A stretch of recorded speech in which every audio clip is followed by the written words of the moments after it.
Hi friends, welcome to our channel Pramadham Samayal. இன்றைக்கி சூப்பரான பாலக் சப்பாத்தியும் முட்டை கிரேவியும் தான் காலையில் பிரேக்ஃபாஸ்ட் வேணும்.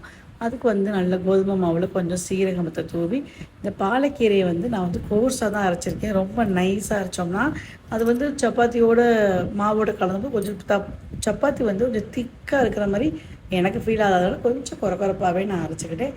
2 பூண்டும் போட்டு நம்ம அரைச்சிட்டோம்னா இது நம்மளுடைய வெர்சன் தான் டேஸ்ட்டுக்காக. ஸோ நான் அதையும் போட்டு அரைச்சிட்டு நல்லா மிக்ஸ் பண்ணிவிட்டு சப்பாத்தி போட ஆரம்பிச்சிட வேண்டியதான். இதில் நீங்கள் 2 பச்சை மிளகாவையும் சேர்த்து கொஞ்சம் போட்டுட்டோம்னு வச்சுக்கோங்களேன், அந்த நம்ம இதுக்கு சைட் டிஷ்ஷே தேவையே இல்லை. கொஞ்சம் தேன் வச்சு கூட நம்ம குழந்தைங்களுக்கு கொடுத்துடலாம். அவ்வளோ சூப்பராக இருக்கும்.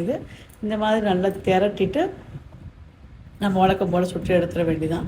இந்த சப்பாத்தி ரொம்ப ரொம்ப ஹெல்த்திங்க. ஏன்னா நம்ம பாலக்கீரை போட்டிருக்கோன்றதுனால ரொம்ப ரொம்ப ஹெல்த்தி. முடியாமல் நம்ம சப்பாத்தி இந்த நார்மல் சப்பாத்தி பண்ணுறதுக்கு பிறகு இந்த பாலக்கீரையை இந்த மாதிரி அரைச்சி போடலாம். இல்லைன்னா முருங்கைக்கீரையை அரைச்சி வடிகட்டி அப்படியே அதில் கூட ஆட் பண்ணிடலாம். இந்த மாதிரிலாம் பண்ணும்போது இந்த சப்பாத்தி கொஞ்சம் ஒரு நல்ல ஒரு சத்தான சப்பாத்தி, நியூட்ரியஸ் வேல்யூ அப்படின்னு நம்மளே சொல்லிக்கலாம். டேஸ்ட்டு ரொம்ப அட்டகாசமாக இருக்கும். நான் இதுக்கு தேங்காய் சட்னி இருந்தாலே போதும், நம்ம சாம்பார் இருந்தாலும் போதும். ஆனால் இதுக்கு சும்மாவே சாப்பிட்றலாம். நான் இன்றைக்கி முட்டை தொக்கு வச்சுருக்கேன். அதனால் இந்த சப்பாத்திக்கும் இந்த முட்டை தொக்குக்கும் அப்படி அட்டகாசமாக இருக்குங்க. கண்டிப்பாக நீங்கள் ட்ரை பண்ணி பாருங்கள். அவ்வளோ சூப்பரான எம்மி பாலக் சப்பாத்தி. கண்டிப்பாக ட்ரை பண்ணி பசங்களுக்கு இந்த மாதிரி செஞ்சு கொடுங்க.